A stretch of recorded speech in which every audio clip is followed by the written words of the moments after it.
We've watched the last briefings that we had, the first briefing we had over a phone, where they cut people off after a few questions.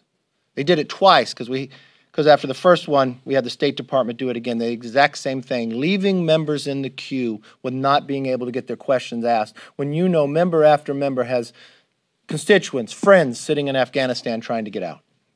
We had an in-person one where we were called back into session for a special session.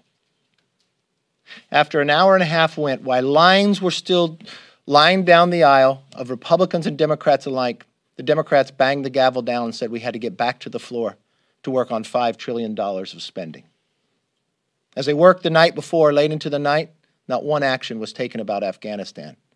As they called the president, it wasn't about changing the deadline, it was about twisting arms to vote for almost $5 trillion, to deem it where you don't even debate it. So what would we do? We'd go back and get an update. Why would we get an update? Because what took place yesterday hasn't had that type of loss to our troops in more than a decade. In more than a decade, we have not lost that many troops in a single day. For the last 18 months prior to this administration, not one casualty in Afghanistan.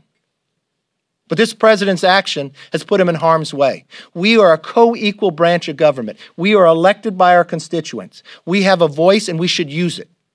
We should bring the administration in and have them answer every single question by every single member, which they would not allow us to do between now.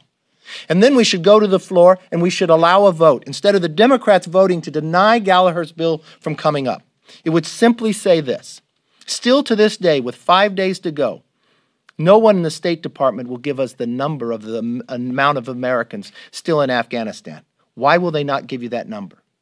Because they've made a decision to leave Americans there, and they don't want you to know what that is. We have a right to know. The American people have a right to know.